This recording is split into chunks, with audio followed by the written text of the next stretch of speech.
Right off the bat, this courtroom is tense, and we're about to see why. Stick around, because the drama goes from 0 to 100 really quick. Don't cry now after saying it's bullshit to him and acting like this in here. Stop. No, you're going to make it worse. The judge immediately warns the defendant to stop crying and acting out, reminding her that ignoring courtroom orders will only make things worse. This is a classic moment showing how judges keep control in their courtrooms. What do you think? Should judges be more lenient with emotional defendants, or is keeping order more important? You're just going to make it worse. You should, when I told you a minute ago to stop, you should have stopped when I told you to. Right, ma'am, you're Crystal Fogen. And Ms. Fogen, you were here yesterday for sentencing in cause number 25 DCCR 0026. Just so the record's clear, I rejected that agreement based on your criminal history. The fact that it was a deferred probation, I feel like with your criminal history, it is at this point, if you're going to accept responsibility, time for a conviction. You were going to be able to leave yesterday. There was an incident in the courtroom. The judge then reminds her that yesterday was supposed to be her sentencing day, but because of an incident in court, he actually raised her bond and kept her overnight. That is a major consequence. She was one step away from going home, but her behavior cost her her freedom, at least for the night. Based on all of that, I raised your bond. Mr. Lewis asked that we bring you out today. Mr. Lewis, what is... Well, Judge, yesterday afternoon I went and spoke with Boen about everything going on with the case. One, she did apologize to me, and she said, of course, when she had the opportunity, she wanted to apologize to you, the court, for her actions yesterday. I did explain to her as far as where we were as the case, the rejection was there on the deferred. You did kind of put us at that point, it would have to be a straight probation with the restitution if she was to be on any type of probation.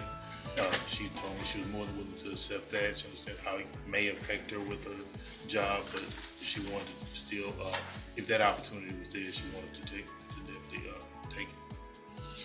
Mr. Hoffpower? Judge, in light of all that the court's already mentioned and cited, we're going to leave it to the court, but we would not be inclined to put her on probation after the way she acted and due to her criminal history. So we would, if the court wants to allow her to do straight, that's fine. I understand. Yeah, well, that's what your argument was yesterday. It was. To continue, for me to go forward. So, I mean, the most important thing to me, obviously, I don't know that you deserve a probation at all with your criminal history. But as I said yesterday and today, it is time. When the judge speaks again, the tone is serious. He makes it clear that it is time for real responsibility and consequences because of her repeated felony offenses. This is a turning point. No more second chances. For you to have some responsibility and some consequences for continuing to commit felony offenses. You know, it's great that you can finish a deferred probation, but at some point, you got to quit getting felony offenses and quit violating the law. And so I don't think that's fair at all. So what I can do, I have the paperwork still from yesterday. And if you guys would want to agree to a convicted probation, I can make that modification on this punishment recommendation. And then I can kind of reinstate everything up to the plea and all of that, so we don't have to go through all of that. So I'll reinstate everything we've done prior to today, make that modification on the paperwork, and go forward with sentencing. Is that everyone's agreement? That's fine. That's fine with us. The modification will be a 2/5. Eventually, the judge offers a 5-year convicted probation deal. This is a big deal. Legally, now she has a permanent conviction on her record, which could affect jobs, housing, and her future. It will be a 5-year probation. It will be a convicted 2/5.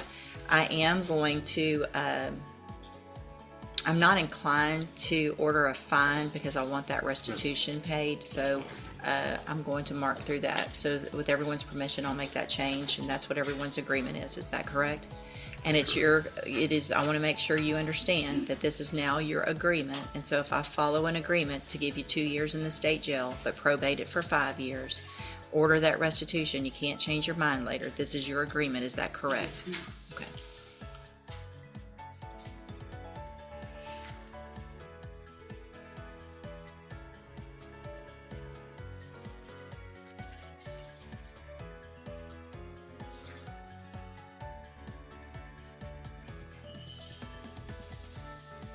All right, then what I'm going to do, let's see, restitution. And the restitution will be that 10,000. And that's everyone's agreement as well, correct? Yes, correct. All right, then at this time, Ms. Fogen, I'm going to find that you previously entered your plea of guilty freely and voluntarily. Find sufficient evidence to find you guilty, and at this time find you guilty of the state jail felony offense of theft of property. Sentence you in accordance with your new agreement to a term of 2 years in the state jail prison, but I'm going to probate that. You'll be on probation for 5 years. You're ordered to pay the $10,000 restitution and to follow all of the rules and conditions of probation. If you do this is still a good opportunity because you will be able to serve that 2-year sentence while you're out on probation instead of in the state jail prison. The other side of that, though, is if you violate any condition of probation. Finally, the judge gives her a strong warning. If she violates any probation rule, she will serve 2 full years in jail. This is her last chance to turn things around. Would you trust her to stay out of trouble for 5 years? At all. You will be brought back into court and you will be facing that 2-year sentence that I just gave you. Do you understand? I'm going to hand you the trial court certification that shows this was an agreement that I followed, and so you've waived your right to appeal.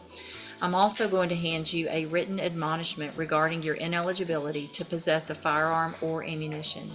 Because of the judgment entered against you, you're ineligible under Texas law to possess a firearm or ammunition. Possession of a firearm or ammunition could lead to charges against you. Firearm is a legal term, and you should read the written admonishment I provide you to see what devices qualify as a firearm. If you have questions about the laws that make you ineligible to possess a firearm or ammunition, or about how long that lasts, you can talk with Mr. Lewis. Good luck to you, ma'am. Do you need my PSI? I printed it out. Okay, you've got everything. I'm sorry, I just printed my PSI, but y'all can throw that away. You have them? Okay. Judge, if there's a few points what I do apologize. Yes, ma'am. I'm very sorry. I was going through a lot, which I understand and understand. And I do apologize for my actions. I appreciate that. Make sure that while you're on probation, that you don't let those emotions also get in the way of you being cordial and doing what you're supposed to on this probation as well as the other one that you're on, because that just in itself could get you right back in here. Even if you disagree with whatever they're ordering, if you disagree, you disagree, but you have to do everything they said. You have to be cordial. Thank you for your apology. You can go back with the bailiff. Thank you.